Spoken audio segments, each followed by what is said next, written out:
शतकोटि प्रविस्तरम् एकेकाक्षरम् पुंसा महाभारतनाशनम्। प्रभू रामाचं चरित्र जीवाचं कल्याण करणार आहे। राम कथा जीवनाची व्यथा दूर करण्यासाठी आहे, तर आपल्याला जीवनाला सुख शांती प्राप्त करून देणारी अशी अमिट सुरस श्री राम कथा आज रामकथेचा 5वा दिवस. कालपर्यंत आपण सर्वांनी कथाभाग बघितला होता. भगवान श्री रामचंद्रजी वनवासाला निघाले. वनवासाला जाताना मायबापांनो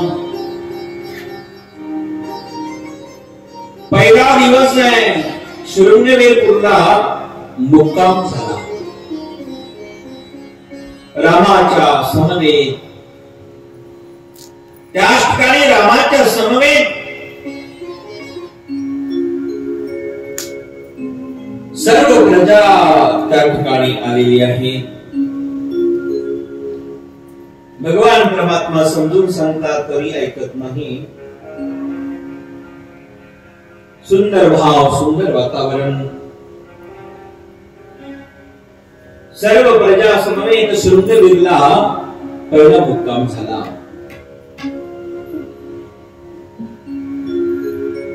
मध्यरात्रीचा प्रसंग आहे. भगवान परमात्मा उठले, लक्ष्मणाला उठवलं, सुमंत प्रधान,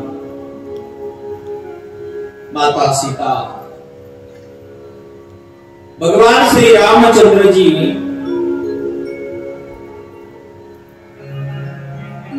लक्ष्मणजी दोघेही बंधू रडत रडत रडत रडत रडत बाजूला नेतात. सुमंत प्रधानजीने घोडे घेतलेले आहेत. सुमंत प्रधानजी घोडे आहेत. सोडपुडा सुमंत प्रधानजीकडे घोडे घेऊन जात असताना कमी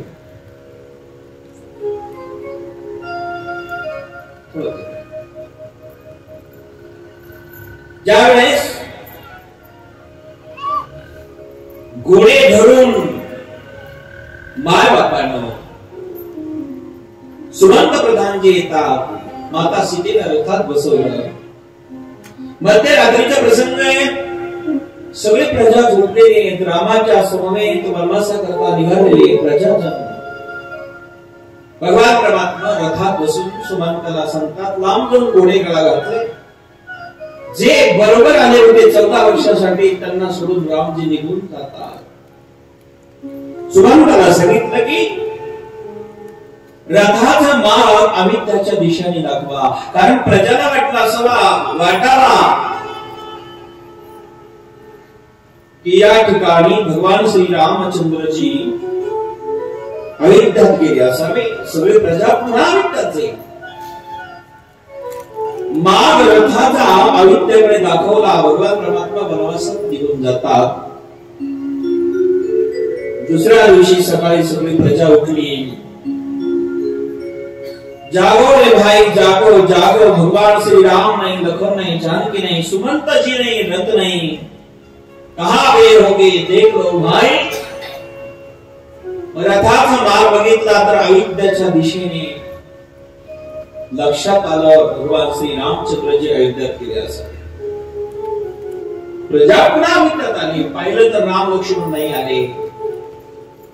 प्रजाने विचार केला जाऊ द्या, भगवंताच्या कार्यात जर आपल्याकडे विघ्न येत असेल तर असं आपण कार्य करू नये. भगवंताच्या भक्तांनी पण काही नियम केले पाहिजे. भक्तांनी भगवंताला आपल्यामुळे जर काही त्रास होत असेल तर असं कार्य भक्तांनी करू नये. सर्व प्रजा थांबल्या गेली. पण शंका निर्माण अशी होते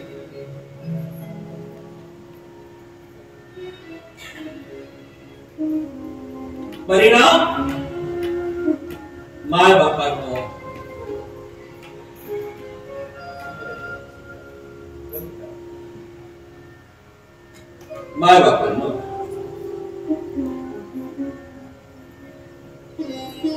भगवान सोडून का गेले हा प्रश्न आहे. भगवंताच्या भक्तीत जो आला असेल, भगवंताच्या समवेत निघाला असेल, वनवासाला यायची तयारी असेल, 14 वर्षे भगवान परमात्म्याच्या बरोबर जाण्याची ज्या भक्तांनी इच्छा केली, रामालाही शोधलं का? असं का केलं सगळेवाने? या रामाच्या वनवासात येण्याकरता सर्व प्रजाजन निघाले होते. रामजी त्यांना झोपी ठेवून का गेले? असं का केलं? याचं काय कारण असावं की देवाच्या वनवासामध्ये येण्याची तयारी ज्यांना आहे, 14 वर्षाचा वनवास एकट्या रामाला नाही प्रजाही भोगायला तयार आहे, तरी पण भगवंत का सोडून गेले याचं एकमेव कारण आहे. भगवंत कोणालाही सोडून जात नाही. जे भगवत भक्तीत निघतात, भगवंताच्या चिंतनात लागतात, भगवंताची भक्ती करतात आणि भक्ती करत असताना मध्ये झोपी जातात, जे झोपी जातात भगवंत त्यांना सोडून जातात. भगवंताची बरोबर निघाले, भक्ती करण्याकरता निघाले. जे जागी आहे त्यांना भगवंत घेऊन गेले, जे झोपी गेले भगवंत त्यांना सोडून गेले. म्हणून आमच्या संतांनी सांगितलं की बाबा रे झोपू नका, उठा जागे बारे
जे अज्ञानरूपी झोपेमध्ये झोपलेले आहे संत त्यांना जागे करतात, संत संताला जागे करतात, संत साधूला जागे करतात, संत देवालाही जागे करतात. त्याला संत आपण म्हणतो ना सर्वजण. हो थोडा प्रतिध्वनी वाढवा.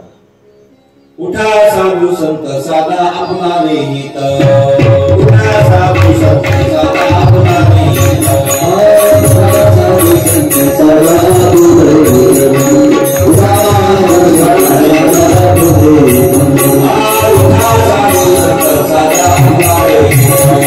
आपला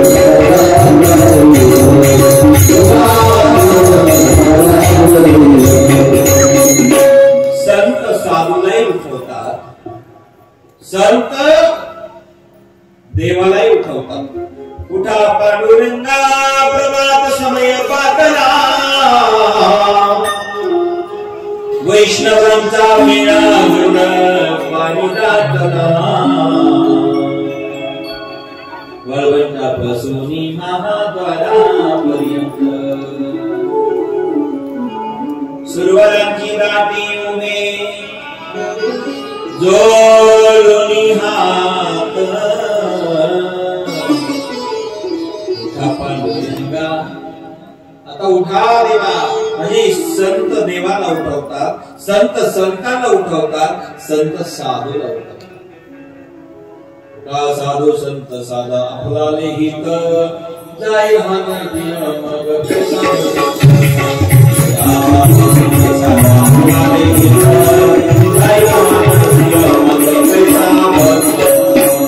संत हे करतात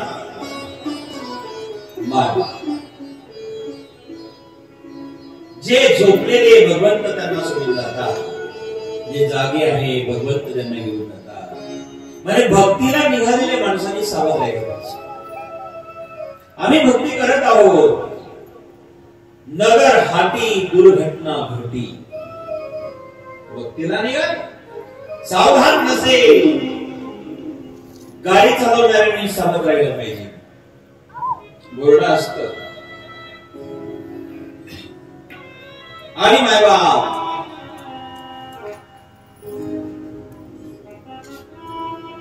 भगवान परमात्मा पुढे निघून जातात. कोणाला सोडत नाही देव, कोणाला सोडतात जे देवाला सोडून झोपी जातात त्याला सोडत. पुढे जाता जाता गोहकाची मैत्री होती. बिलांचा राजा गोहक रामचंद्राचा मित्र आहे, बालसखा आहे, गुरुकुलात एकत्र अभ्यास केलेला. आणि मग गोहकाला आनंद झाला, रामाच्या गळ्यामध्ये बिठी मारले. गोहकजी म्हणाले, प्रभू तुम्ही या ठिकाणी का आला? सर्व वृत्तांत सांगितला की बाबा रे मला वनवासात यावं लागलं. माझ्या माता कैकेयीने 2 वर मागितले राजा दशरथाला. एका वरणी भरताना राज्य, दुसरं वराने मला 14 वर्षाचा वनवास, म्हणून मी वनवासात आलो. ठीक आहे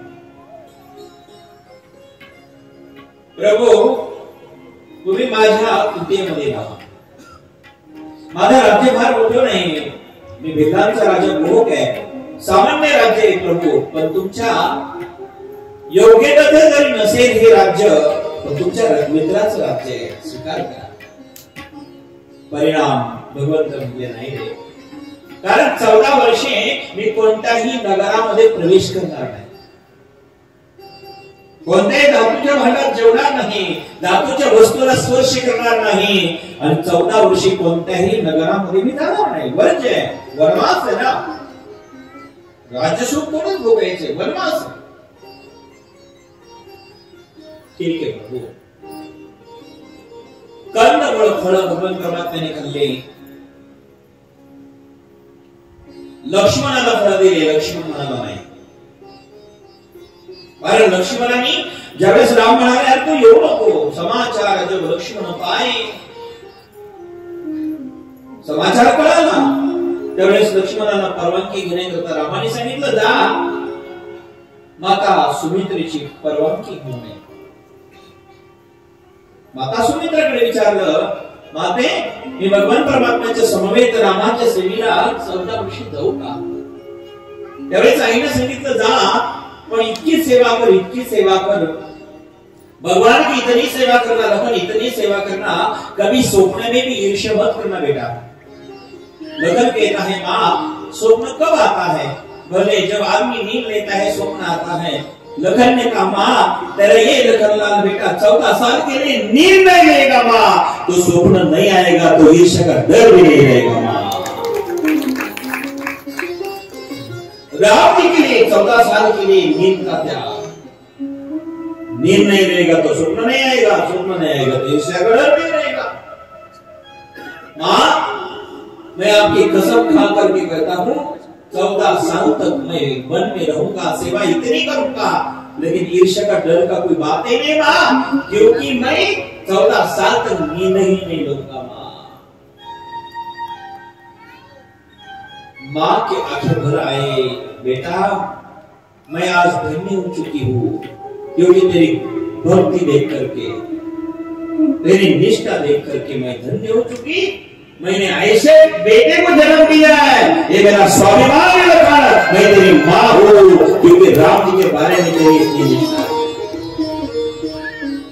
भगवान पर भक्त की कितनी निष्ठा होनी चाहिए तो लखन देश. लखन जी ने कहा माँ चिंता मत करना, और लखन जी ने ऐसा भी कहा 14 साल तक मैं नींद नहीं लूंगा और 14 साल तक मैं भोजन भी नहीं करूंगा. ऐसा कोई दुनिया में भक्त हो ही नहीं सकता। दूसरा कौन भक्त है? 14 दिन का व्रत नहीं रख सकते हम 14 साल तक, क्योंकि रावण का बेटा जिनका नाम इंद्रजीत है, उनका नाम तो मेघनाथ था, लेकिन इंद्र पर बहुत बार सवारी करके इंद्र को जीत लिया था। ब्रह्मा जी के पास गया, तपस्या की, हे ब्रह्मा जी मुझे मरण मृत्यु नहीं आना चाहिए, मुझे मरण नहीं आना चाहिए, मैं मरने को बहुत डरता हूं। ब्रह्मा जी ने कहा ये मैं तुझे नहीं दे सकता, अमर पद तू नहीं दे सकता, क्योंकि मुझे ही मरना है तो तुझे कैसा अमर करवाए। बोले एक काम करो, जो 14 साल तक व्रत करेगा, उपवास करेगा, उसके हाथों से मुझे मृत्यु आने दो। ब्रह्मा जी ने कहा तथास्तु। वो मेघनाथ मरता ही नहीं था, क्योंकि 14 साल कौन व्रत करता है? 14 दिन का व्रत नहीं होता, एक दिन की एकादशी सही नहीं होती है। कभी किसी गुरु ने कहा व्रत ले लो, कंठे पहना लो, और कंठे पहनने के बाद व्रत करना पड़ेगा, सोमवार का व्रत करना पड़ेगा, एकादशी का व्रत करना पड़ेगा।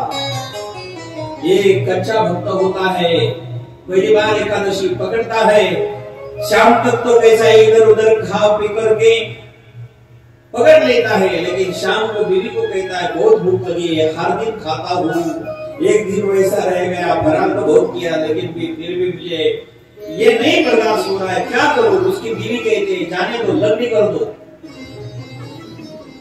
एकादशी लंबी खंदारे माता सांगदारे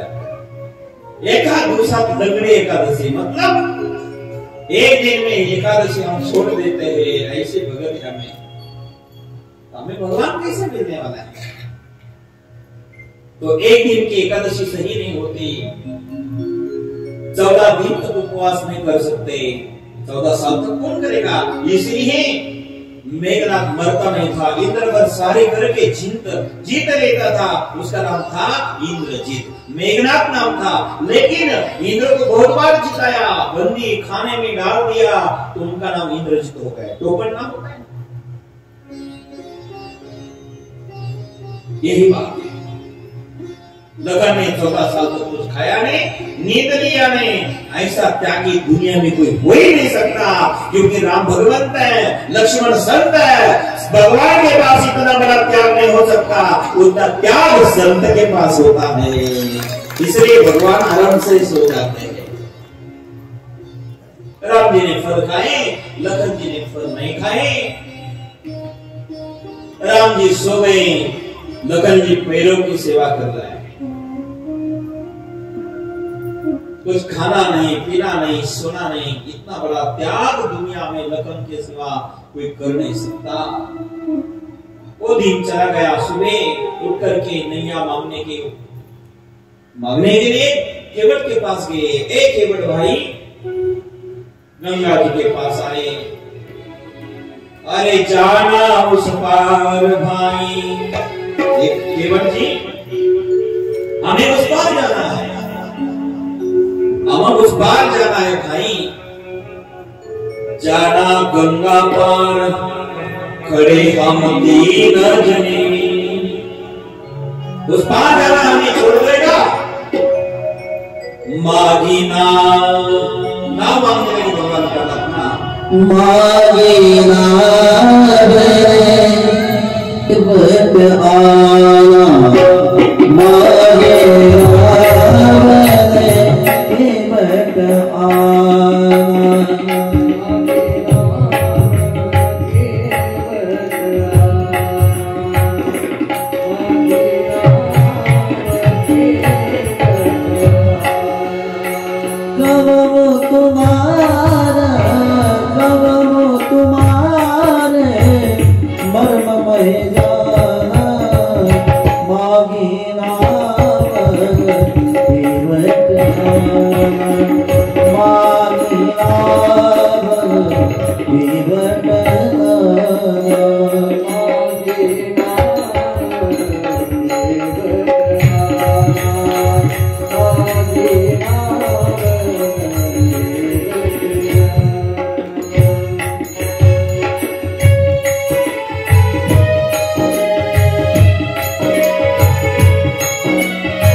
अरे खड़े हम तीन जने जाना गंगा पार, खड़े हम तीन जने एक बनवाए, हमें उस बार जाना है, छोड़ दो। केवट कहता है प्रभु ये नहीं हो सकता, आपको उस बार जाना हो तो एक काम करना पड़ेगा। बोले कौन सा काम? क्योंकि मैं जैसा कहूंगा वैसा करना पड़ेगा, आप वैसा करेंगे तो मैं कभी उस बार छोड़ सकता हूं। तो उनको बहुत बड़ा गुस्सा आया।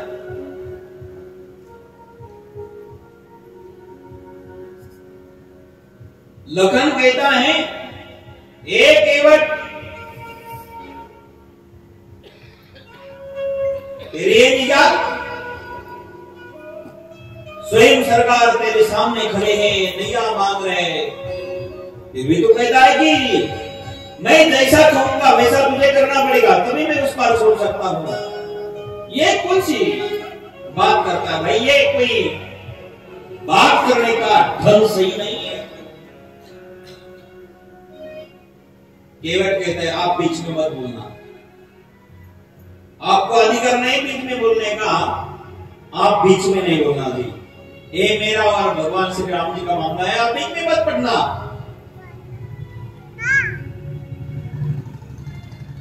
ठीक है। भगवान कहते केवल लखन के बातों पर ध्यान मत देना। चिर आवाज येते जरा बघा झालं। हरे राम सुर सुर सुर हरे राम राम राम सीता राम राम राम हरे राम राम राम सीता राम राम राम हरे राम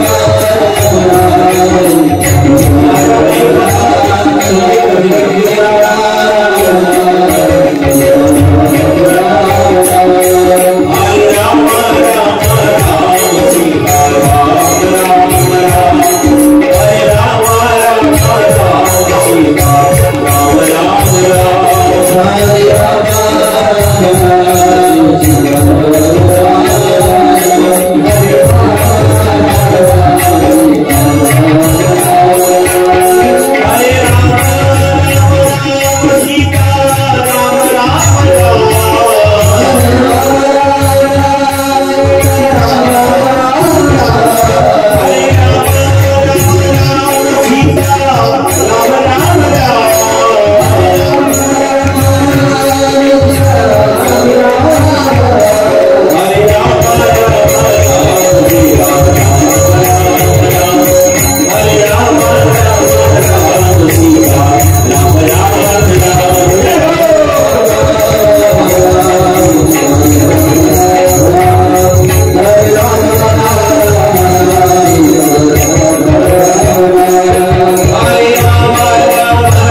जय श्री राम।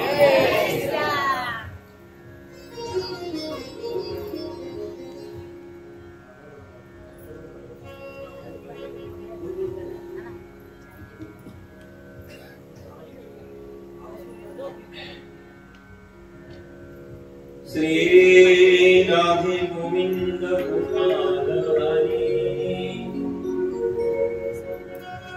माय बाप। भगवान कहते हैं केवल सुर थोड़ा कविता बस आता तेवढं माय बाप। भगवान कहते हैं केवल मुझे आप नहीं आ दो। केवल कहता है दूंगा दूंगा जरूर, लेकिन एक काम करना पड़ेगा, जैसा मैं कहता हूं वैसा करना पड़ेगा। मुझे क्या करना पड़ेगा?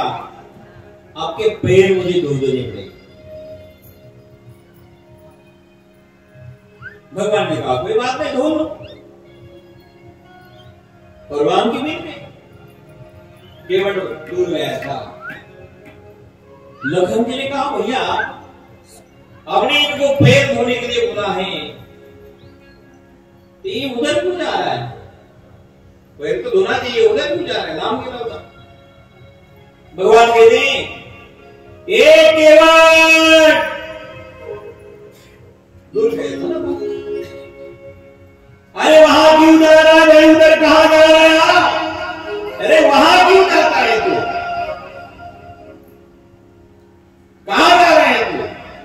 केवल कहता है भगवान मैं घर जा रहा हूं। घर बोले क्यों? मैंने तुझे घर कहां भेजा है? आपने मैं भेजा है प्रभु, लेकिन मैं इतना जानता हूं, मैं इतना ज्ञानी तो नहीं हूं, मैं इतना ज्ञानी नहीं हूं, पढ़ा लिखा नहीं हूं भगवान, लेकिन इतना जानता हूं कोई भी शुभ कार्य करना पड़ता है तो बीवी को साथ रखना पड़ता है, अकेला नहीं कर सकता। मैं घर जाकर के मेरी बीवी को बुलाऊंगा, बच्चे को बुलाऊंगा, फिर आपके पैर धोऊंगा भैया। वैसा तो नहीं हो सके। आपको पैर धो देने हैं तो मैं बीवी को बुला करके लाता हूं, तभी मैं पैर धो सकता हूं भैया। भगवान ने कहा जाओ भाई। लखन कहते हैं भैया ये केवल घर जाएगा? बोले हाँ। बीवी को बुलाएगा, बच्चे को बुलाएगा, बीवी बच्चे नहाएंगे, कपड़े बदलेंगे, तब तक हमें खड़ा रहना पड़ेगा। बोले रहना पड़ेगा, क्या करें? फंस गए ना, फंस गए आज, क्या करें? घर गया, उनकी बीवी थी, उनको बोला ए भाग्यवान, हम कितने बड़े भाग्यशाली हैं कि आज भगवान का पैर धोने का अवसर हमें मिला है। भगवान का पैर धोने का अवसर किसी को नहीं मिलता, उनका दर्शन ही किसी को नहीं मिलता। बड़े भाग्य से हमें ये सु अवसर प्राप्त हुआ है। चलो नहा धो लो, भगवान के पैर धोने हैं। लेकिन बीवी रोने लगी। केवट कहता ये आनंद की बात है, खुशी का समय है, तो रोती क्यों है? उनके बीवी कहते हैं देखो स्वामी, मालिक के पैर धोने हैं, लेकिन पैर धोने के लिए हमारे पास कोई पात्र नहीं है, कोई बर्तन नहीं है। हम इतने गरीब हैं, इतने गरीब हैं, कोई भी एक अच्छा पात्र हमारे पास नहीं है भगवान के पैर धोने के लिए। केवट कहता है ये नहीं है तो बहुत खुशी की बात है। पात्र नहीं है कोई बात नहीं, ये खुशी की बात है, क्योंकि पात्र नहीं है कोई दिक्कत नहीं, ये बहुत बड़ी खुशी की बात है। क्योंकि पात्र होते भी तो मैं आपको उस पात्र में भगवान के पैरों को धोने नहीं देता। बोले क्यों? क्योंकि भगवान 14 साल भगवान ने व्रत लिया है, तपस्वी व्रत लिया है। भगवान धातु के कोई बर्तन को स्पर्श नहीं कर सकते, इसलिए नहीं धोने देते। दूसरी बात ऐसी है, धातु का जो बर्तन होता है भगवान के पैर धोने के बाद वो जल्दी सूख जाता है, इसलिए हम नहीं धोने देते हैं। और तीसरी बात ऐसी है, हमारी नैया में पानी आ जाता है, पानी भर जाता है, तो पानी निकालने के लिए जो कठवती काम करती है, कठवत होती है ना घर में भोजन पकाने के लिए, वो कठवती काम करती है। तो कठवती कहेंगे भगवान का उद्धार का, भगवान का दर्शन का समय आया, उद्धार का समय आया, तो नैया का तुमने उद्धार करा दिया, लेकिन मुझे घर में छोड़ दिया, इसलिए भगवान के पैर हम कठौती में धोएंगे। और चौथी बार ऐसी है, क्यों धोएंगे? क्योंकि कठौती जो होती है वो लकड़ी की होती है। लकड़ी में शोषण करने की क्षमता ज्यादा होती है, और शोषण करने की क्षमता जिसमें ज्यादा होती है, भगवान के पैर हम उसमें धोएंगे। क्योंकि हम भोजन पका पका करके खाएंगे तो 1 महीना भर हमें चरणामृत मिल जाएगा, इसलिए कठौती में पैर धोएंगे। कठौती में ले आई और कहने लगी, चलो स्वामी, भगवान के पैर धोने के लिए भगवान के पास आए, भगवान को वंदन किया, नमस्कार किया और कहने लगे, प्रभु ये कठौती में आप पैर रखिए। केवट ने ऐसी जगह पर श्री राम जी को बिठाया, जिस जगह पर बिठाया वो सही पत्थर नहीं था, सीधा पत्थर नहीं था, टेढ़े पत्थर पे भगवान को बिठा दिया, पैर को कटोरी में रखा दिया। और केवट कहता है, हे भाग्यवान, तुम पानी डालते जाओ, मैं पैर को हाथ लगा के भगवान के पैर दूंगा। कटवती हल रही है, भगवान हिल रहे, फिर भी भगवान कहते हैं, मैं हिल रहा हूं, तेरे हाथ हिल रहे, कटवती हिलती है। अरे केवट, मैं गिर जाऊंगा ना भाई। केवट हंसने लगा, भगवान आप भी गरीब की मजाक कर लेते हो। जब वामन का समय आया था, वामन के सिर पर जो पैर रखा आपने, तब पैर रखने के लिए कितना बड़ा पैर किया था, तो आप डरे नहीं, तब आप गिरे नहीं। मेरे जैसे केवट की मजाक कर लेते हो भगवान।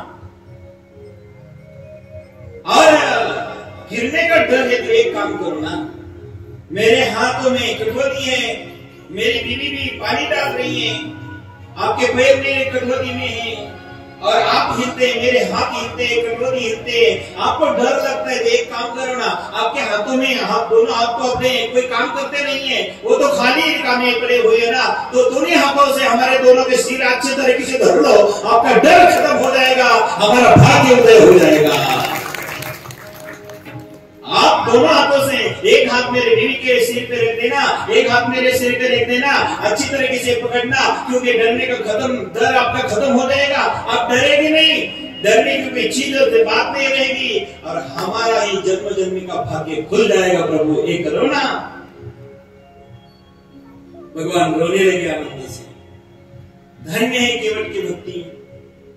बोलो भाई, पैर धो दोनों चरणों के आगे, दोनों चरणों से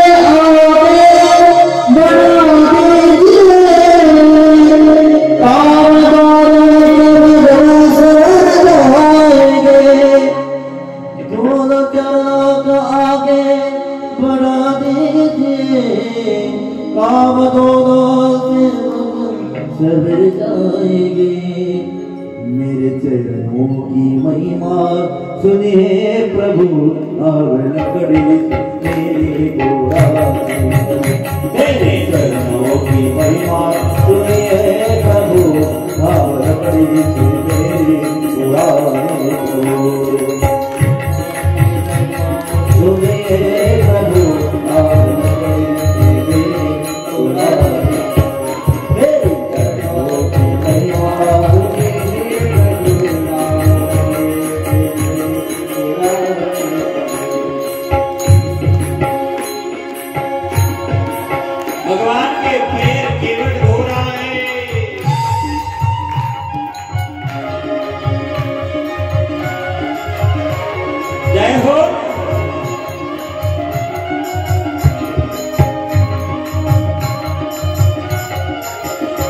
और केवट के सुने मुस्काने लगी, राम चरणों से आगे बढ़ाने लगी। बात केवट के सुने मुस्काने लगी, राम चरणों को आगे बढ़ाने लगी। चरण आगे चरण धोकर कुटुंब मिलाएंगे, चरण धोकर कुटुंब मिलाएंगे। धन्य भाग्यवंत गुजर जाएंगे। मेरी चरणों की महिमा सुनिए प्रभु, नाम न करिए मेरी पुरानी प्रभु। मेरी चरणों की महिमा सुनिए प्रभु, नाम न करिए मेरी पुरानी प्रभु।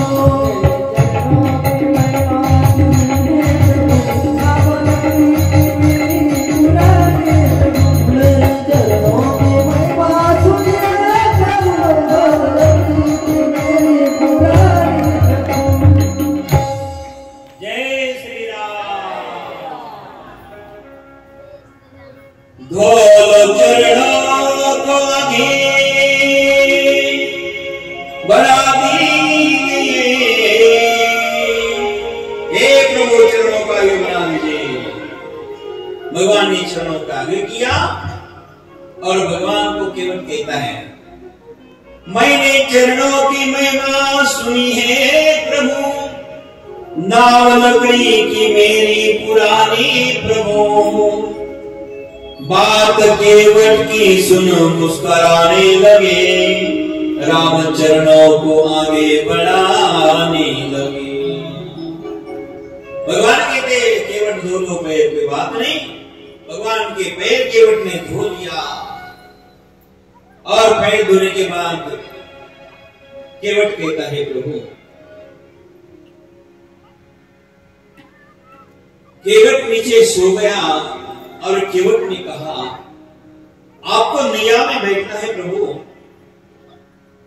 तो मुझे तुलवा करके नैया में बैठ जाना, मेरे ऊपर होकर के जाना।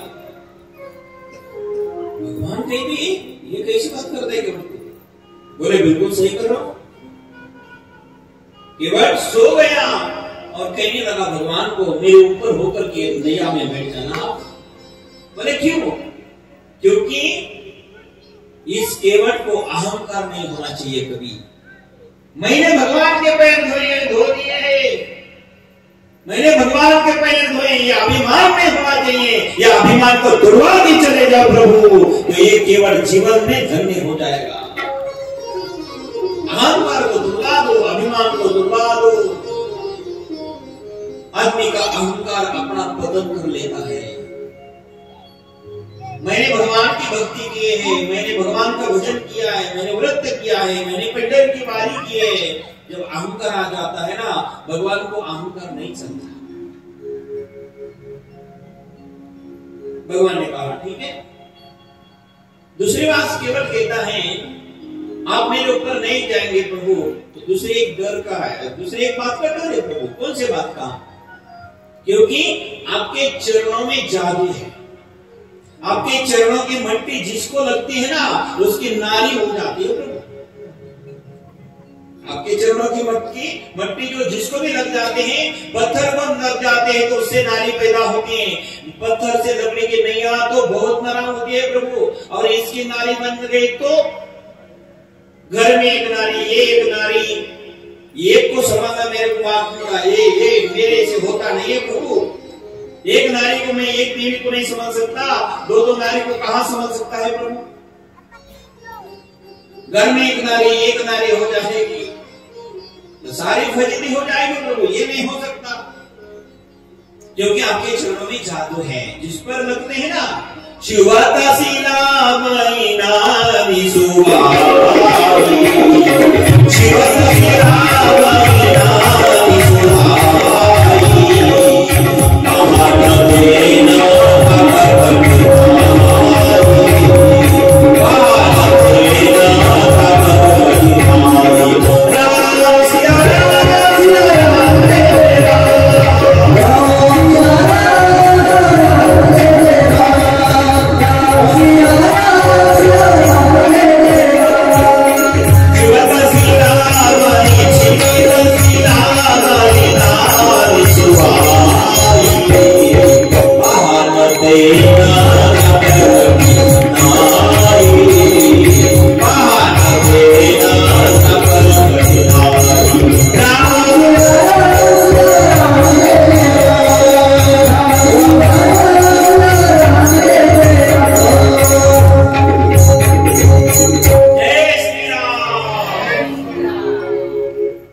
शिवत शिला भाई नारी सुनाई। चरणों को जो स्पर्श होता है ना प्रभु आपके चरणों का, जिस चीज को स्पर्श होता है, मट्टी लग जाती है, धूल लग जाती है, उससे नारी पैदा होती है। इसलिए आपके चरण धो दो, और धोए हैं तो मेरे ऊपर होकर के नया में बैठ जाओ। भगवान बहुत हंसते हैं। भगवान कहते हैं बहुत भक्त देखे लेकिन केवट जैसा मजेदार भक्त कभी देखा ही नहीं। भगवान ने कहा कोई बात नहीं, नया में बैठ गए और नया उस पर चलने लगी। भगवान नया में बैठ गए, लखन जी बैठ गए, सीता जी बैठ गए, और कैया नया लेकर के केवट उस पर जा रहा है। राजा राम राम राम सीता राम राम राम, राजा राम राम राम सीता राम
श्री राम ने सीता जी की तरफ देखा है, श्री राम ने अपनी अंगूठी उतारी और भगवान के पास देखा।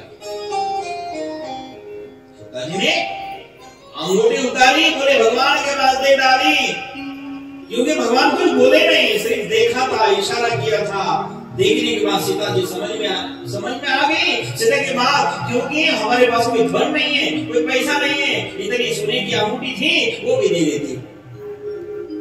उस बात छोड़ दिया केवट ने, तो उतराई देना पड़ेगी ना। केवट रोने लगा, हे प्रभु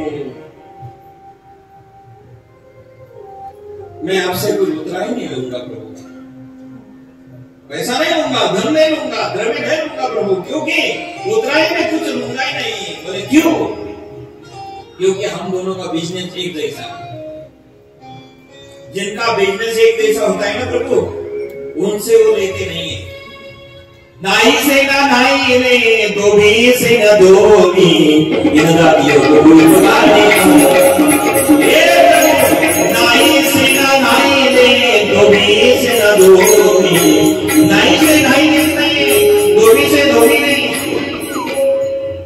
इन दोनों के किसने बनाया? नाई से ना नाई ले, तो धोबी से ना धोबी, इन जाति को कौन बिगाड़ियो, प्रभु तुम आए मोरे घाट, मैंने पार उतार दियो, मैं आऊंगा तुरे घाट प्रभु रे, भवसागर पार उतार दियो। हे प्रभु तुम आए मोरे घाट, मैंने पार लगा दियो। हे प्रभु आप मेरे घाट पर आए तो मैंने उतार दिया, लेकिन इस भवसागर से घाट से कोई उतरने वाला कोई नहीं है। आप ही उतर आएंगे तो मुझे उस पार उतार देना प्रभु। मैं आऊंगा तेरे घाट तो तुम पार लगा दियो। अभी तो उतरा ही नहीं बनूंगा। केवट को भगवान कहते हैं ठीक है भाई, आते समय हम तुझे मिलेंगे, गरुड़ आयुधा लेकर के जाएंगे। केवट को आशीर्वाद देकर के भगवान आगे चले जाते हैं और चलते समय कैसे भी नहीं चलते। आगे रावण खन बन पाचे, आगे रावण खन बन पाचे, आगे रावण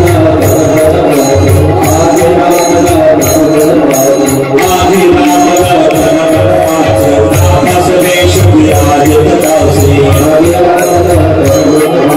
तापस वेश विराज उभय बीच सिंह सोवति कैसे, उभय बीच सिंह सोवति कैसे, ब्रह्मजी सभी समाया कैसे, ब्रह्मजी सभी समाया कैसे, आगे रावण खन बन पाचे, तापस वेश विराज ततासे, आगे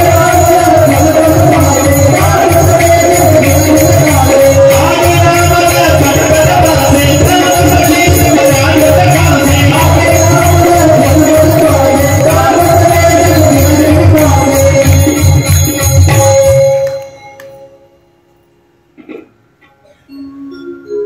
आगे राम लखन बनवासे, तापस वेश विराजत कासे, उभय बीच सिया सोवति कैसी, ब्रह्माजित बिच माया कैसी।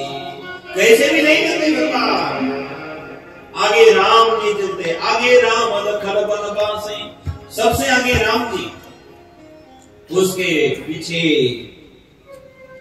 लखन जी है और लखन के बीच के पीछे सीता जी। आगे राम लखन बने पासे, वही बीच माय बाबा तो चालताना सुंदर भगवान परमात्मा चालता है, चालताना सुद्धा अर्थ भाग पवित्र आहे।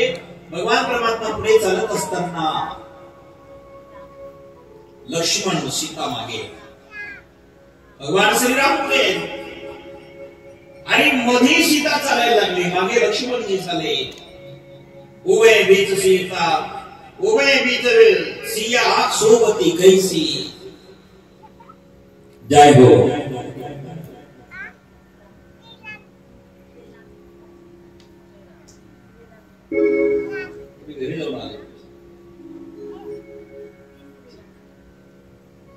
जय श्री राम। भगवान परमात्मा पुढे चलतात, त्यांच्या मागे सीताजी, त्यांच्या मागे लक्ष्मणजी. जरा चित्र डोळे पुढे आणा. सीतेला रामाच्या पाऊल पुन्हा चुकवायचे आहे म्हणून कधी डावीकडे कधी उजवीकडे, डावीकडे कधी उजवीकडे. पण लक्ष्मणाला सीतेच्या आणि रामाच्या पाऊल पुन्हा चुकवायचे आहे. चालताना रामाच्या पावलावर पाऊल पडू नये म्हणून जास्त परिणाम, रामाच्या पावलावर पाऊल पडू नये म्हणून सीता माता उजवीकडे होते, डावीकडे होते. ब्रह्मजित विस्माया जैसी.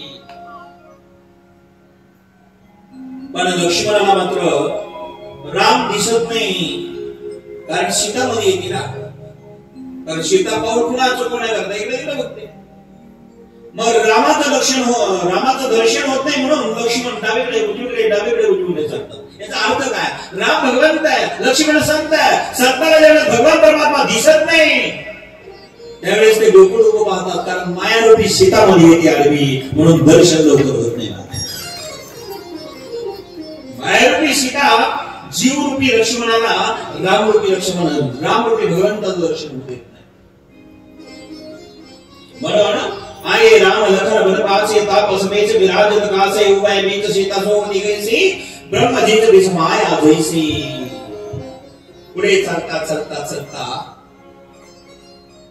भरद्वाजीच्या आश्रमात येतात. भरद्वाजीला नमस्कार करतात. एक दिवस मुक्काम करतात त्या ठिकाणी. भरद्वाजीच्या आश्रमामध्ये भगवान परमात्मा राहत असताना एक दिवसाचा मुक्काम आम्हाला प्रभू रस्ता सांगा जाण्याकरता. कोणताही महात्मा वैदिक रस्ता सांगतो, आपल्या पदरचा नाही. भरद्वाजीने आपल्या शिष्यांना आवाज दिलाय, भाई आले शिष्य पडत. 5-50 शिष्य पडत आले. जी गुरुदेव भगवान को रस्ता दिखाओ. 50 आले होते पडत, त्यातले 4च ठेवले. 4ला सांगितलं आम्हाला रस्ता दाखवा. 4 शिष्य 4 वेदाचं प्रतीक. ऋग्वेद, सामवेद, अथर्ववेद, यजुर्वेद. वेद 4 आहे, वाण्या 4 आहे, खाण्या 4 आहे, युग 4 आहे आणि मुक्त्या 4 आहे. 4 मुक्त्या, 4 खाणी, 4 वाणी, 4 वेद, 4 युग. कोणते कृत तीर्थ दोपार करी 4 युग. 4 खाण्या कोणत्या? जारद, अंधद, उमेशुत्वी. 4 वाण्या कोणत्या? परा, पशंती, मध्यमा, वैखरी. 4 वेद कोणते? ऋग्वेद, सामवेद, अथर्ववेद, यजुर्वेद. 4 मुक्त्या कोणत्या? सलोकता, समीपता, स्वरूपता आणि संयमता. 4 प्रकार. म्हणून 4 शिष्य 4 वेदाचं प्रतीक. 4च ठेवले, बाकीचे मागे काढून दिले. रामाला रस्ता दाखवला. रस्ता त्याला विचारावा जिथे त्रिवेणी संगम, गंगा, यमुना, सरस्वती. गंगा म्हणजे ज्ञान, सरस्वती ज्ञान, गंगा प्रेम, सरस्वती ज्ञान, यमुना कर्म. सरस्वती ज्ञान आहे, यमुना कर्म आहे, गंगा प्रेम भक्ती आहे. भक्ती करायची तर प्रेमाने करा, कर्म करायचंय प्रेमाने करा, ज्ञान संपादन करायचंय प्रेमाने करा. त्यालाच रस्ता विचारा ज्याचा त्रिवेणी संगम बरोबर असणार. त्रिवेणी संगम याचा अर्थ काय? गंगा, यमुना, सरस्वती ज्याला प्राप्त झालेली आहे. गंगा म्हणजे प्रेम भक्ती, सरस्वती म्हणजे ज्ञान, यमुना म्हणजे कर्म करतो. कर्म करायला माणसं स्वतंत्र आहे, कर्म भोगायला माणसं प्रतंत्र आहे. आणि या भोगासी असावे सादर देवावरी भार घालून. कर्म करायला स्वतंत्र आहे. कर्मानुबंधेन मनुष्य लोके, कर्मानुबंधेन मनुष्य लोके नरोपमशी तथोपलभ्यते. नाम तोरणाचार्येण नसं प्रतिष्ठा अश्वत्थमेन सूर्यरूढ असंगशस्त्रेण दृढेन चित्वा ततं पदं परिमार्जितव्यम्.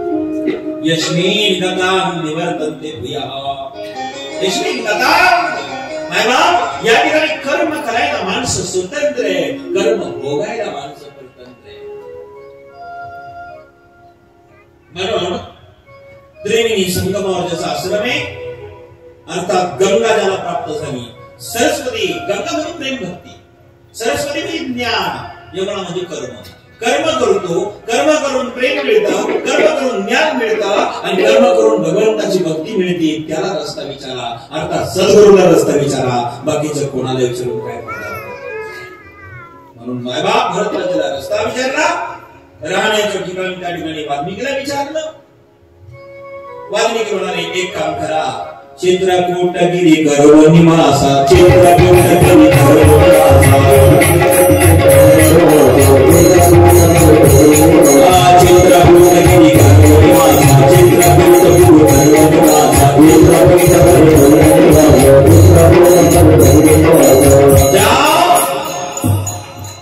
चित्रकूटगिरी गर्व निवासा, चित्रकूट पर्वत के ऊपर निवास करो प्रभु. ठीक है, चित्रकूटावरती आले, मंदाकिनीचं पाणी खळखळ खळखळ खळखळ खळखळ खळखळ खळखळ तिथे वाहू लागलं. दोन पर्णकुटे बांधण्यात आल्या, दोन पर्णकुटे बांधण्यात आले, एक राम सीतेला आणि एक लक्ष्मणाला. वृक्षारोपण म्हणजे भगवंतांनी सुद्धा वृक्ष लावले होते. आपण सुद्धा सर्वांनी गुरु गावात देण्यात ठेवा. पाहुणा आला, शाल सत्कार देण्यापेक्षा, नारळ देण्यापेक्षा एक झाड द्यायचा संकल्प करा. रामायण आपलं समजा सफल. सत्कार करतो ना, सत्कारात शाळा देऊन तरी काय होणार आहे, सत्कारात नारळ देऊन काय होणार आहे. एक झाड देत गेले तर पर्यावरणाला मदत होणार आहे आणि निश्चितच आपल्याला फळे खायला मिळणार आहे. ऑक्सिजनची गरज होते का? संकल्प करा. संकल्प केला का पूर्ण होतो. सत्य संकल्पाचा दाता नारायण. दाता कोण आहे? नारायण आहे. ठीक आहे, वृक्षारोपण झालं. तीन प्रकारे यायचे तिथे. देवता भगवंताच्या दर्शनाला आले की भगवंतांनी त्यांना रामून नमस्कार करावा. देवता आले की रामून नमस्कार. ऋषी मुनी आले की त्यांना दंड प्रणाम, दंडवत घालावं. गोळे बाळे भिन्न आले, लुगड्या कपड्यावाले की भगवंतांनी त्यांना गळ्यात मिठी मारावी, आलिंगन द्यावा. बिल्लाला नाही करा. संतांना साष्टांग दंडवत आणि देवाला नमस्कार. देव स्वार्थी आहे, स्वार्थी माणसाला सुद्धा म्हणून मिळवत माणसाने. स्वार्थी माणसाच्या जवळ जास्त गेला की धोकाच झाला समजा. मग जे स्वार्थी दिसायला मोठे त्यांना दूरचे प्रणाम, पण पवित्र आहे, आपल्यापेक्षा श्रेष्ठ आहे, त्यांच्याकडे साष्टांग दंडवत. ऋषी मुनी संत साधू आणि जे गोळेवाळे त्यांना काहीच कळत नाही त्यांना आलिंगन गळ्यात मिठी घालून जवळ येतात. तीन प्रकार तिन्हीशी व्यवहार करताना. आता इकडे तुळशीदास कथा बदल करतात. गोहक सुमंत पर्यंत आला, सुमंत अविद्यामध्ये नाही गेला. गोहक सुमंतापर्यंत आला, अविद्यात त्या ठिकाणी सुमंत गेली नाही. मुळमुळ मुळमुळ मुळमुळ रडू लागले. सुमंत प्रधान डोळे झोपलेले आणि सुमंत रडत असताना गोहकजी म्हणाले सुमंतजी आप अयोध्या नहीं गए? नहीं भाई. क्यों नहीं गए? अरे तू नहीं, तेरे बस्ती वाले सब मुझे यही सवाल कर रहे थे, फिर भी मैं गया नहीं. बोले क्यों? गोहक जी महाराज तुमने कभी अविद्या देखी है? बोले नहीं. अरे मेरा जन्म अविद्या में हुआ है, कितनी खुशियां थी अविद्या में, लेकिन मेरे भगवान श्री राम वनवास में चले गए. आप एक साथ में दुख का पहाड़ टूट पड़ा है. गोहक जी सुमंत जी मैं अविद्या में जाने के लिए मेरे पास इतनी हिम्मत नहीं, मैं बहुत डरता हूं. बोले क्यों? मैं डर रहा हूं क्योंकि महाराज को तो मूर्छा है, महाराज मुझे प्रश्न नहीं पूछ सकते, प्रजाजन मुझे सवाल कर सकती है, लेकिन मैं जवाब नहीं दूंगा प्रधानमंत्री के नाते. मैं प्रधानमंत्री के नाते जवाब नहीं दूंगा. बोलूंगा मैं भैया छोड़ दो. प्रधानमंत्री के नाते आप सवाल पूछ रहे तो मैं जवाब नहीं दूंगा. मेरी मनस्थिति ठीक नहीं भाई, कल बोलो. बोले ठीक है. परिणाम ऐसा हुआ. कहीं तो सवाल पूछ नहीं सकते, उनको अधिकार नहीं है. सुमित्रा समझ जाएगी सुमंत अकेला आया है तो पूछने का कोई सवाल ही नहीं है. लेकिन एक पत्र अभी तक का ऐसा है मेरे हृदय के टुकड़े टुकड़े कर डाल रहा है, उसका नाम है कौशल्या. जिनका मैंने एक लौता बेटा बनना छोड़ दिया, और एक लौता बेटा मैंने वन में छोड़ने के बाद वो कौशल्या कहेंगे लाया मेरे राम को, लाया मेरे लखन को, लाया मेरे सीता को, तो मैं क्या जवाब दूंगा उनको? वो मेरे हृदय के टुकड़े टुकड़े कर रहे हैं मेरी माँ कौशल्या। बहुत रोते हैं सुमंत जी, बहुत भी गले लग करके रोने लगी।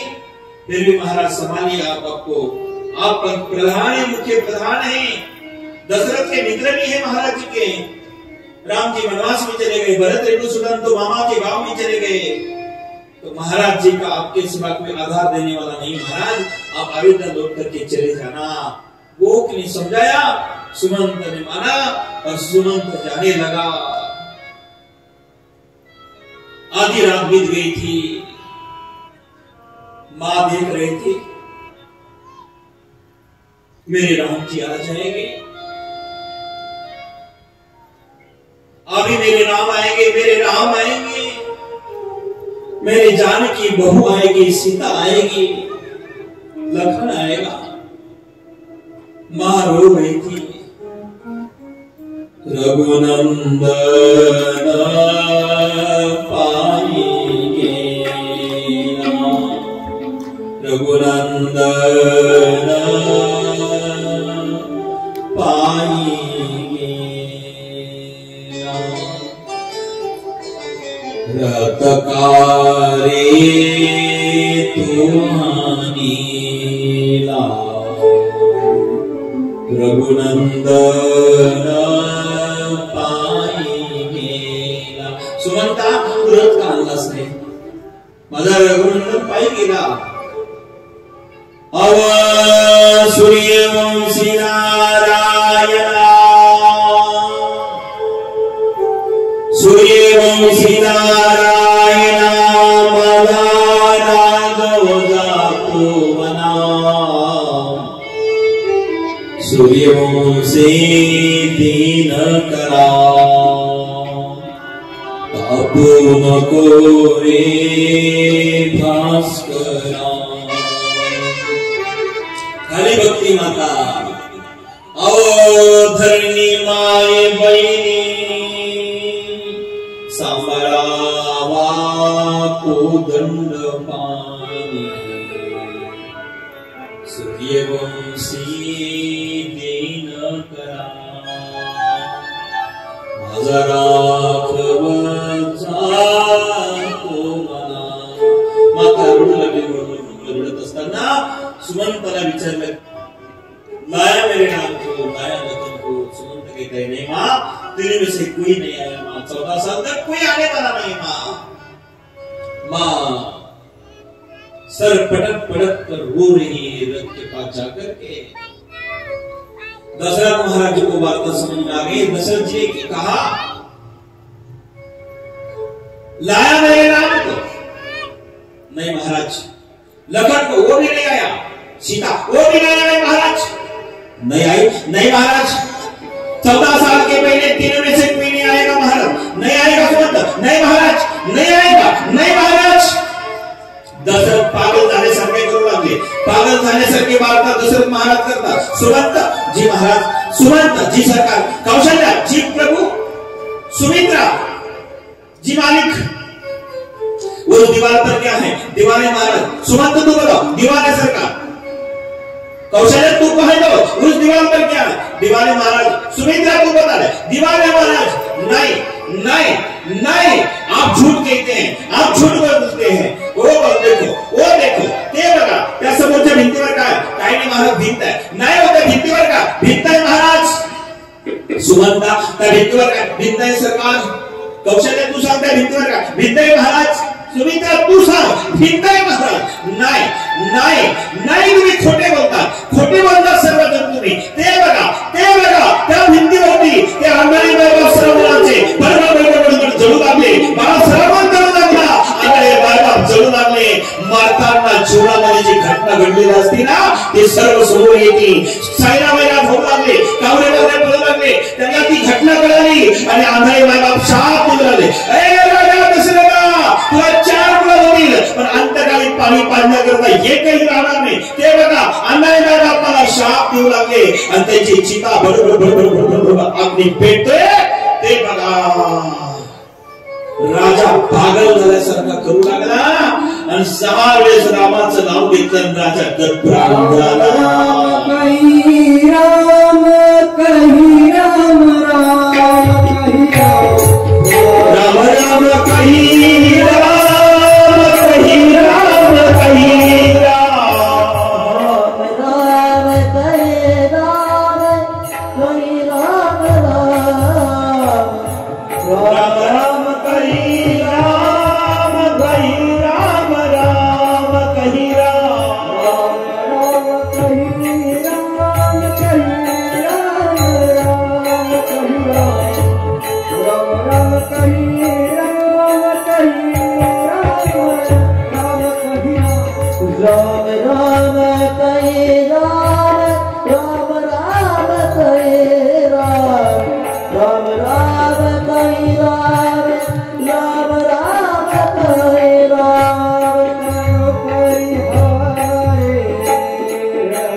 राम कही राम कही आसनो कहे सूरे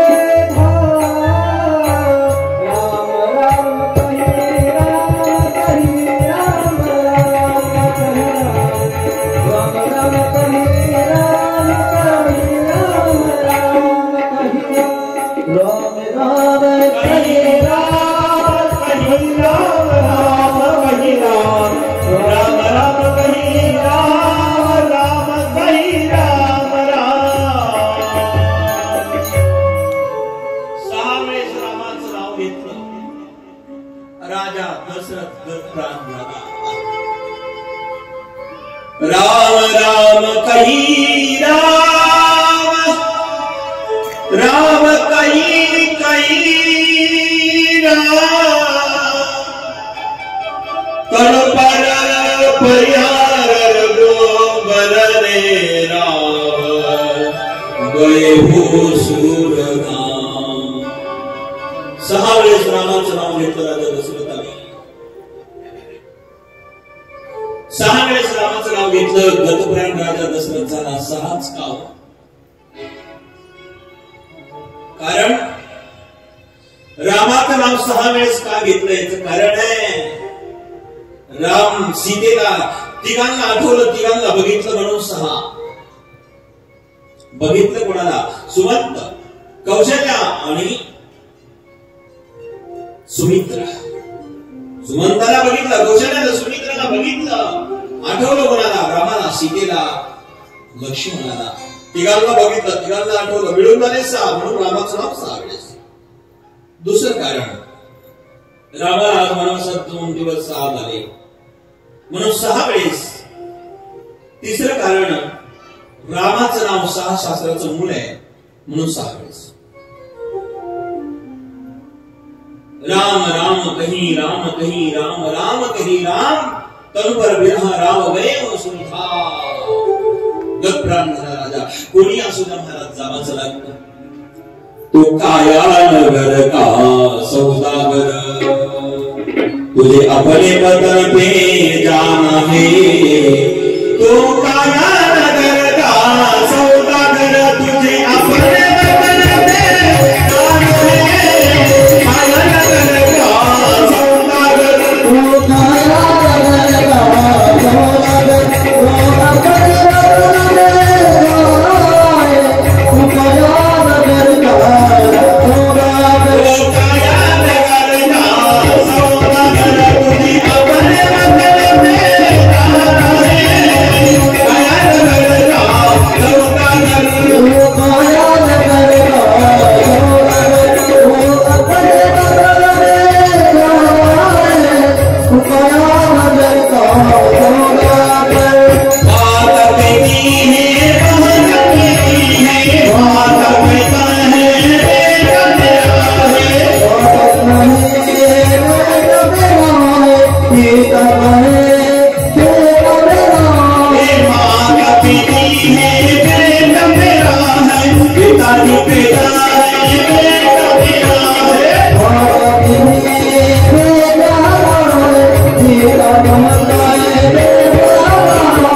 प्रत्येक जण कोणी असू द्या, तो काया नगर का सौदागर, तुझे अपनी वतन पे जाना है.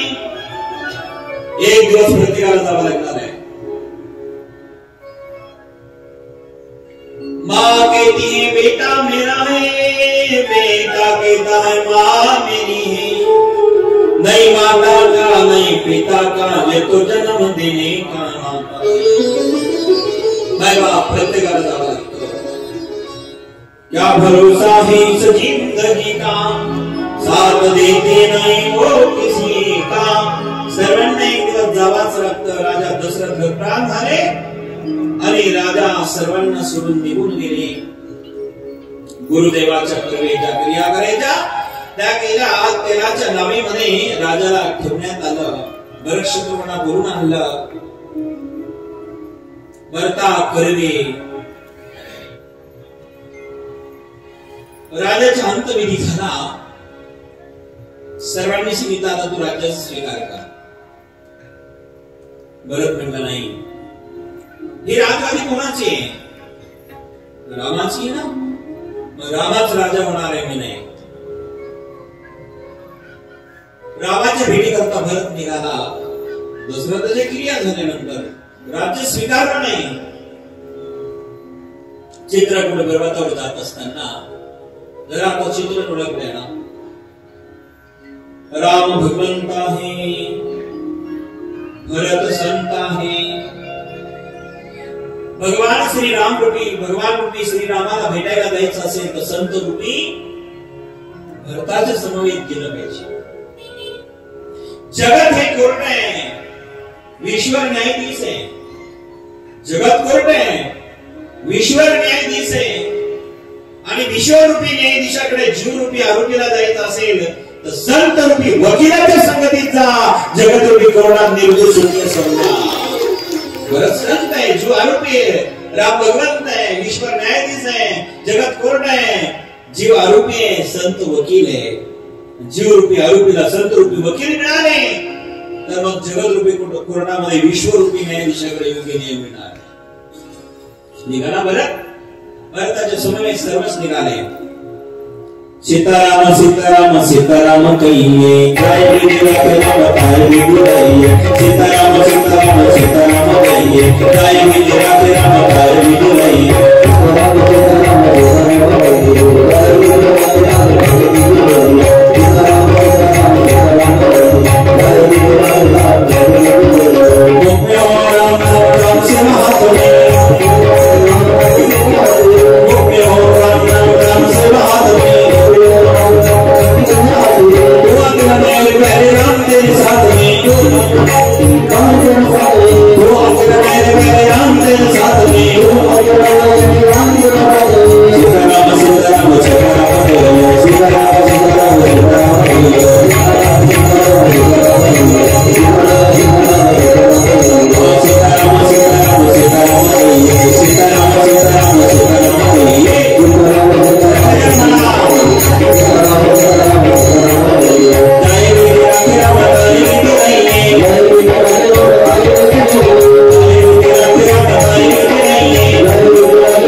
भगवान परमात्म्याच्या भक्तीत तल्लीन होत भरत निघाला. सर्व प्रजा ही तीर्थराज प्रयागापर्यंत गेले. प्रयाग प्रसन्न झाला. तीर्थराज प्रयाग म्हणाला काय पाहिजे भरती सांगा, मी तुम्हाला काय देऊ. धर्म अर्थ काम मोक्ष काय देऊ. भरताने सांगितलं नका देऊ. धर्मार्थ काम रुची कठीण कहू निर्वाण. धर्मार्थ काम रुची कठीण कहू निर्वाण.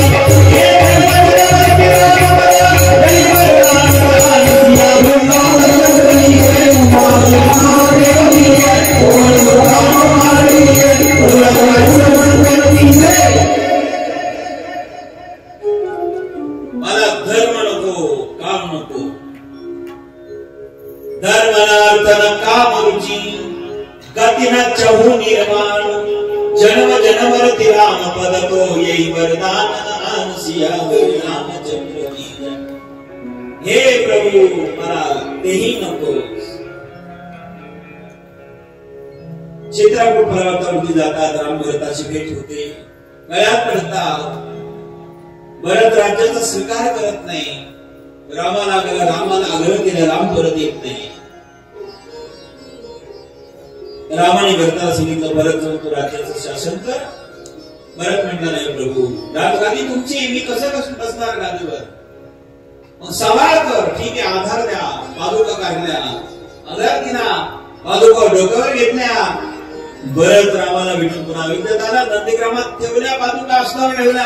भक्त भरत नंदीग्रामामध्ये राहू लागला, राम भक्तीत भरत तल्लीन झाला। आता भगवान परमात्मा या ठिकाणी चित्रकूटावर असताना अनेक प्रकारची लीला घडल्या।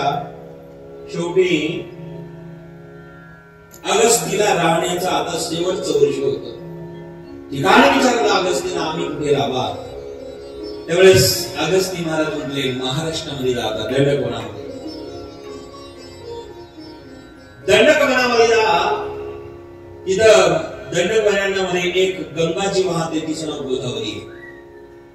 चारी युगामध्ये प्रसिद्ध असणारी गोदावरी महाराष्ट्रातून वाहते। गोदावरी नदीता बहाई, गोदावरी नदीता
गोदावरीच्या काठावरती जिथे 5 वटवृक्ष एकत्र आलेले आहेत त्या ठिकाणी कुटिया बांधून राहा, पंचवटी त्याला म्हणतात। 5 वटवृक्ष गोदावरीच्या काठावर, आपण त्याला हल्ली नाश म्हणतो,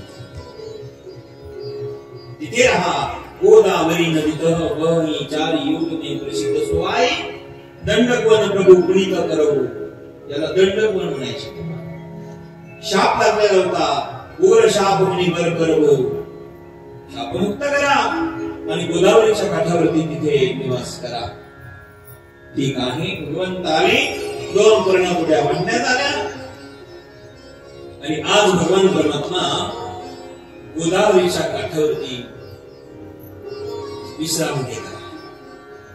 गोदावरीचा काठ आहे, सुंदर वातावरण आहे, खळखळ खळखळ खळखळ गोदावरीचं पाणी वाहत आहे आणि त्याच ठिकाणी भगवान परमात्मा विश्राम करत आहे. एक दिवस, आज पहिला दिवस आहे रामाचा, जास्त धावपळ नको करायला रामा. रामजी विश्राम करतायत, वृक्षरोपण झालंय. 10 मिनिटं वाढवायची रामाला, तुम्ही जाऊ द्यायचं दादा? ठीक आहे. राधे गोविंद गोपाल हरी. 10 मिनिटं ठीक आहे ना? रामजीला आराम नाही करू द्यायचं तुम्हाला, ठीक आहे? जरा रामजीला पुढे. राधे गोविंद गोपाल हरी, जय श्री राधे गोविंद, राधे गोविंद गोपाल हरी, जय श्री राधे गोविंद, राधे गोविंद गोपाल हरी,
मातीमध्ये राहतात. आपल्या भाषात नाशिक.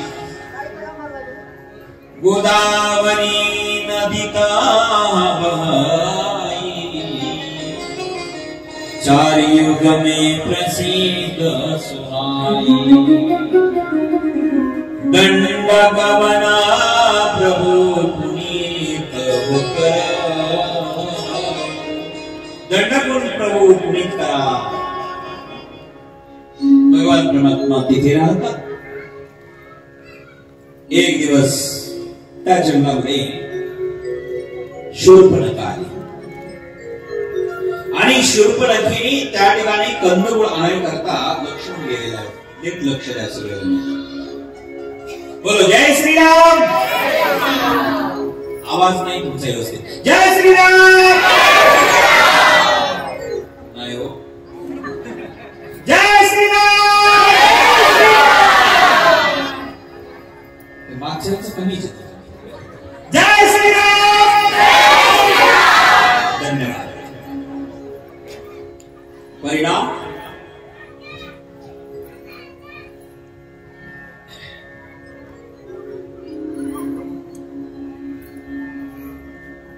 शूर्पणखा त्या जंगलामध्ये येते,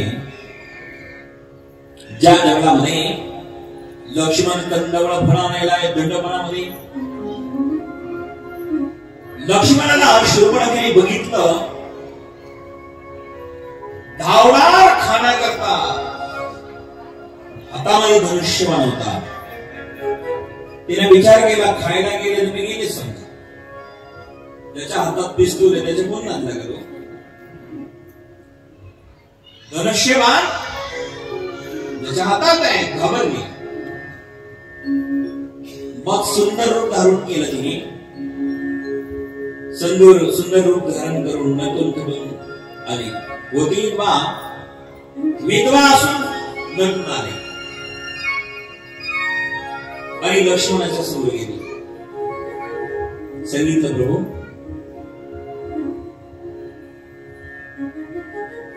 हे प्रभू, तुमच्यासारखा मी आजपर्यंत कोणी पुरुष पाहिला नाही. माझी एक इच्छा पूर्ण करता का. लक्ष्मण म्हणाले, काय इच्छा आहे. म्हणजे मी जगामध्ये अनेक माणसं बघितले, पण तुमच्यासारखा पुरुष मी आजपर्यंत पाहिलाच नाही. तुम सम पुरुष नमो समना,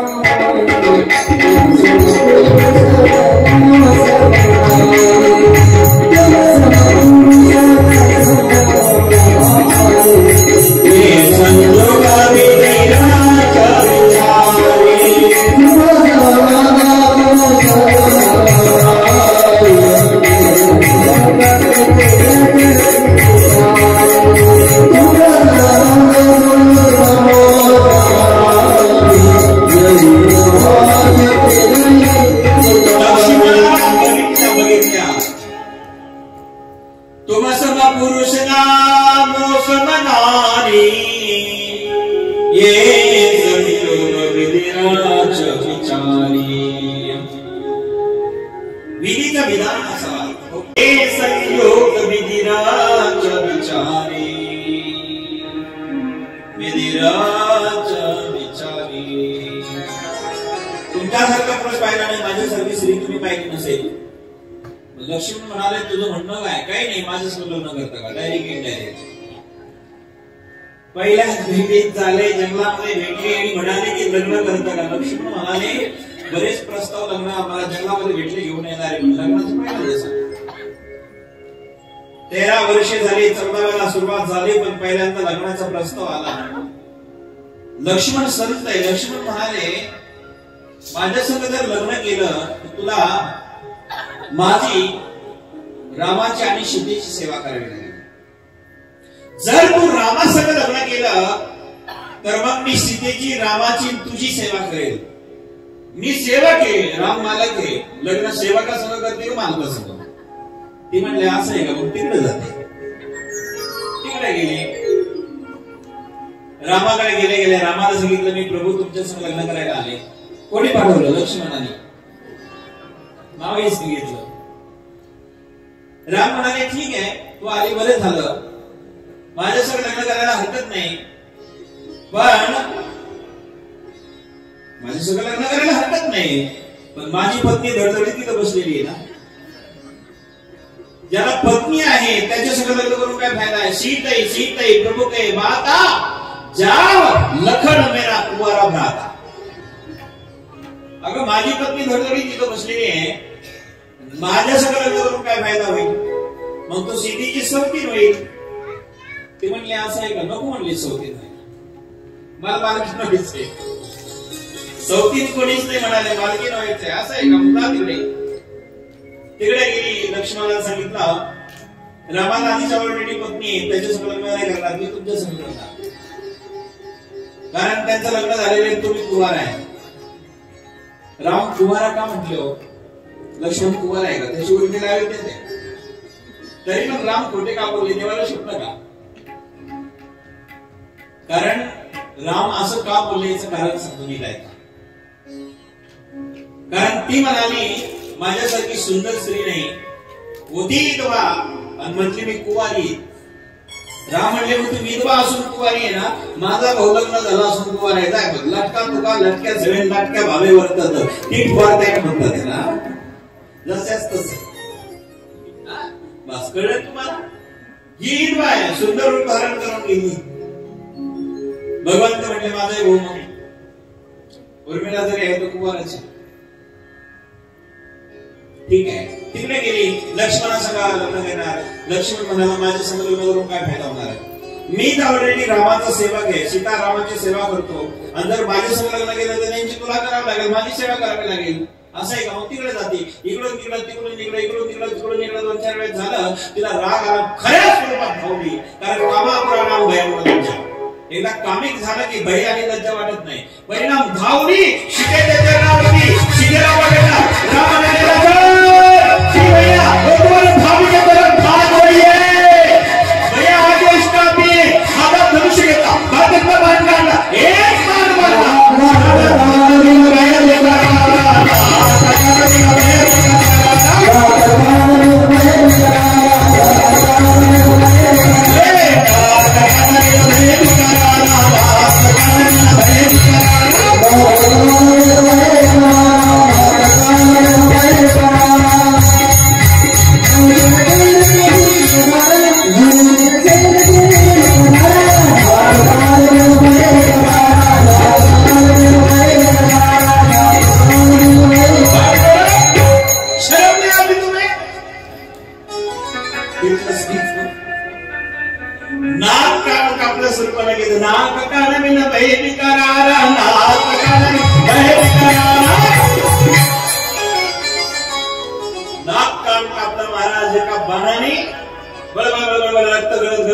त्या ठिकाणी रावणाकडे गेली. रावण मदिराबाद करत होता. रावणाला शूर्पणखा म्हणाले ए लंकेश मदिराबाद कर. राजनीती विनोदनो बिनधर्मा. राजनीती विनोदनो बिनधर्मा. अरे समर्पे विनो सतकर्मा.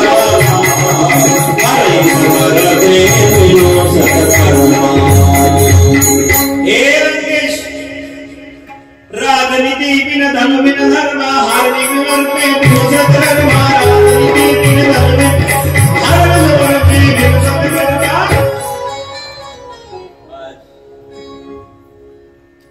रागात आलेले होते. रावणाला म्हणाले हे लंकेश राजनीति बिन धर्म बिन धर्म हारनी समर्पे बिन सत्कर्मा. राजनीति में धर्म नहीं दिखता. विविध प्रकारचा शूर्पणखेने रामाला उपदेश केला. वेळ कमी असल्यामुळे सगळं उपदेश झाला. परिणाम त्या ठिकाणी शूर्पणखाचे शब्द फार सुंदर आहे. राजनीति बिन धर्म बिन धर्म हरवी समर्पे बिन सत्कर्मा. हे लंकेश तू मदिरापान करतोयस बाबा. दारू पिल्याने अक्कल नष्ट होत असते.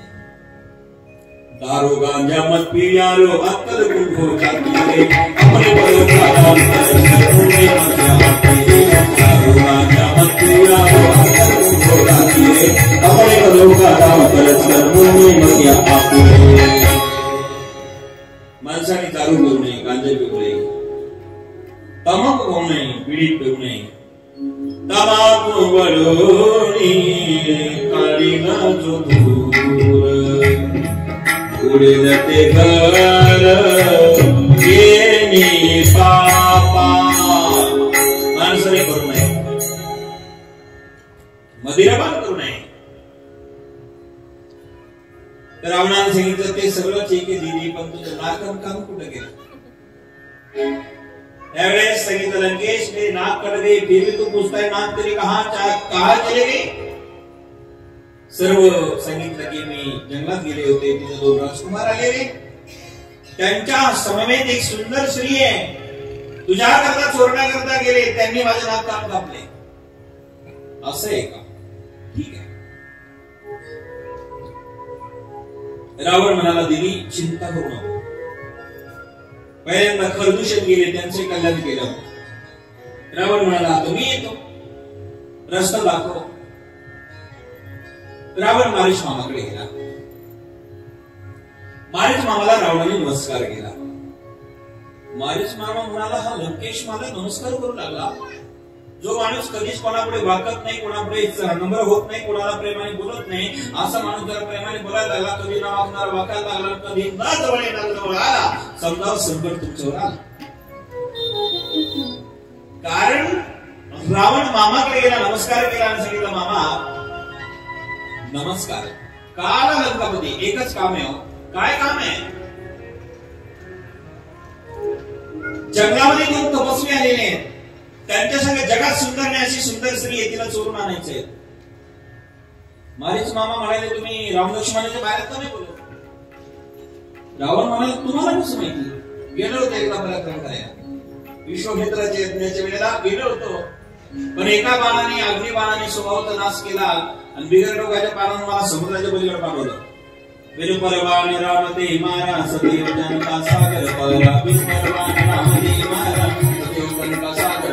एका बाणाने स्वभावाचा नाश केला आणि एका बाणाने मला बिगर डोक्याची इथं पाठवलं. आणि म्हणून ते किती ताकदीत आहे. तेव्हा 15 वर्षाचं होतं, आता पूर्ण ताकदीचं झालं असेल. प्रभू लंकेश हे रावणा त्याच्या सगळं वैर करू नको. ताके साथ वैर नाकी नाही, त्याच्या सगळं वैर करू नको.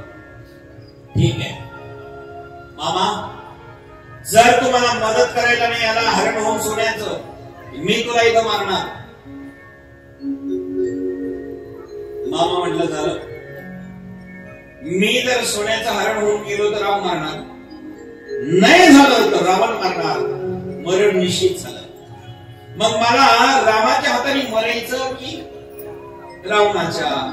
मरण निश्चित करायचं राहील. मरण तर निश्चित झालं, पण कोणाच्या हाताने मारायचं एवढंच निर्णय घ्यायचं.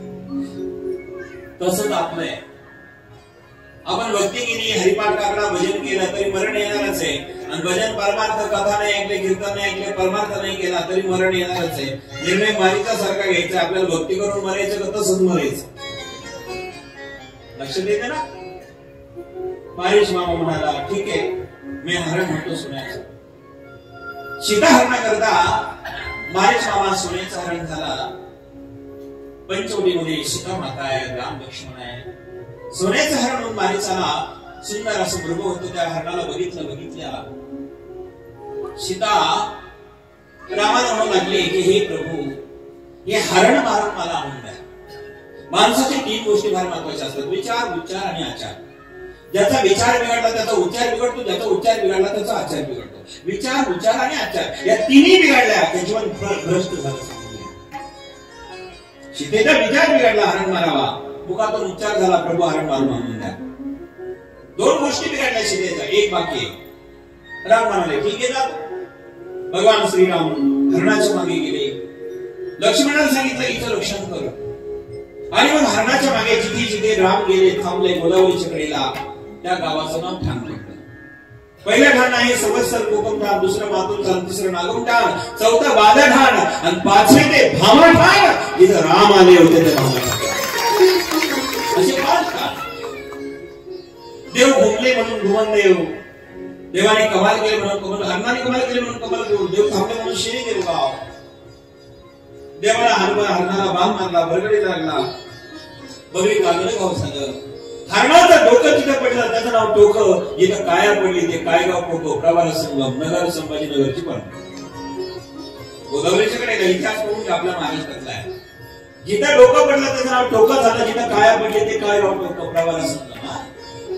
मरता मरता हरी म्हणाला, अरे लक्ष्मणा धाव, अरे लक्ष्मणा धाव. तो आवाज नाशिकपर्यंत गेला. तिकडनं लक्ष्मण निघाला, कारण सीता म्हणाली, लक्ष्मणा तुझे दादा तुला बोलवत आहे, जा ना मदत करायला. परिणाम तुझे दादा तुला बोलू लागलेले, जा मदत करायला. मदत करण्याकरता दादा बोलवत नाही. बोलो जय श्रीराम.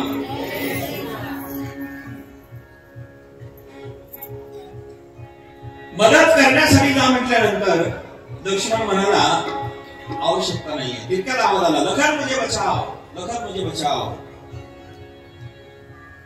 माता सीता कहते, तुम्हारे भैया संकट में जाओ उनको मदद करने के लिए, भगवान श्री राम खतरे में जाओ उनको मदद करने के लिए. लखन जी कहता है, जगत का खतरा दूर करने के लिए मेरे श्री राम ने अवतार लिया है, वो कभी खतरे में नहीं आ सकते. पुन्हा आवाज आला, लक्ष्मणा रहाओ. सीता म्हणाली, जा तुझे दादा संकटाने. लक्ष्मण म्हणाला, जगाचे संकट दूर करण्याकरता माझ्या श्री रामाने अवतार घेतला, चिंता करू नका. सीता इतके खाली आली, इतके खाली आली, इतके खाली आली. सीता म्हणते, आज कळा लक्ष्मणा, तुला काय वाटतं राम मारावर मी तुझी भावी, हे कदापि शक्य नाही. लक्ष्मण म्हणाला, माते मोठी भावनी आईप्रमाणे असते. मी तुला आई सोडून कोणती भावनेने कधी बघितलं नाही. मी जातो आता रामाला मदत करायला. मी रक्षण करू शकत नाही, पण माझ्या धनुर्रेखा तुझे रक्षण करेल. माझ्यात बाण काढा, रेष मारली, सांगितलं याच्या बाहेर जाऊ नकोस, बाहेर जाऊ नकोस. की धर्मरेखा, मर्यादा रेखा, कर्तव्य रेखा. ठीक आहे. लक्ष्मण निघून आले. सीता त्या ठिकाणी आहे. रावण साधूच्या वेशात आला. भवती भिक्षाम देही, भवती भिक्षाम देही. माते भिक्षा दे.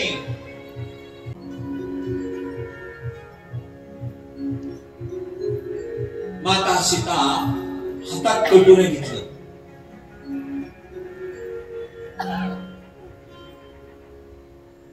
कमी आहे, वाढू ना, कमी. माय बाप आता भिक्षेचं कटोर आहे. भिक्षाचं कटोर हातात घेतलेल्या माता सीतेने रावणाला देण्याकरता गेली. आता सीतेचा आचार्य बिघडला. 3 गोष्टी सांगितल्या ऐकल्या ना, विचार, उच्चार आणि आचार. ज्याचा विचार बिघडला त्याचा उच्चार बिघडतो, ज्याचा उच्चार बिघडला त्याचा आचार बिघडतो. सीतेचा पहिल्यांदा विचार बिघडला, हरण मारावा. मुखातून उच्चार झाला, हरण मारून आणून द्या. आता आचार बिघडला, धर्म सोडला. मग सीतेला रावणाने पकडलं, आकाश मार्गाला विमानात घेऊन चालला. जटायुसंग युद्ध झालं. राम लक्ष्मण दोघांची भेट जिथे झाली ते ठिकाण भामानगर मामात आलं. रामाने लक्ष्मणाला विचारलं, लखन या ठिकाणी तू का आलास? आसुर निकर फिरे बनवाही, मम सीता आश्रम नाही. इस जंगल में आसुर घूमते रहते हैं, मेरे मते सीता अब आश्रम में नहीं होगी. आसुर निकर फिरे बनवाही, मम सीता आश्रम नाही. तू सीता क्यों छोड़ के आया रे? सीता को छोड़ के क्यों आया रे भाई? रामाने बरेच प्रश्न केले. लक्ष्मणाने सांगितलं, दादा एका शब्दात सांगू का? बाबे 80 गोली थी करके मुझे आना पड़ा, मैं आना नहीं चाहता था. ठीक है. राम सीतेच्या विरहाने रडले. लक्ष्मणाच्या गळ्यात पडून धरणी मिळली आणि त्या मातीची एक शिळा तयार झाली. स्वयं शिळा तयार झाली आणि त्या शिळेवर आडगंगानाथांनी 12 वर्ष तप केलं. ते ठिकाण भामानगर होतं. रामायण ग्रंथामध्ये 14 अध्यायात सविस्तर कथा आहे. नवनाथ ग्रंथामध्ये 33-34 अध्याय. भगवान श्री रामजी पुढे निघाले. जटाविषयी चर्चा केली. हे काका तुमची अवस्था कशामुळे झाली? जटायू काय म्हणतो? नाथ दशानन येई गती, नाथ दशानन येई गती, जलक सुधा सुधा जलक सुधा सुधा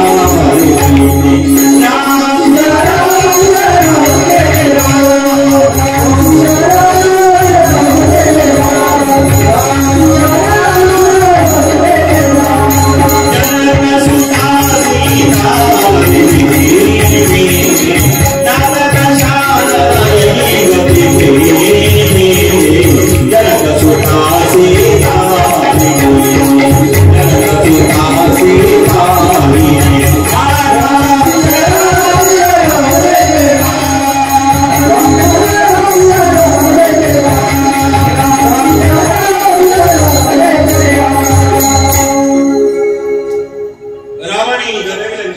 काका तुमची ही दशा कोणी केली नाथ दशानन एक दिकिन्नी जनक सुता सीता हरिणी नाथ दशानन एक दिकिन्नी दशानन म्हणजे रावणाने ही गती केली कशामुळं तर सीतेला त्यांनी हरण करून घेऊन गेला जनक सुता सीता हरिणी नाथ दशानन यही गती केली रामाने मांडीवर घेतलं काका तुम्हाला परत जिवंत करू नाही हो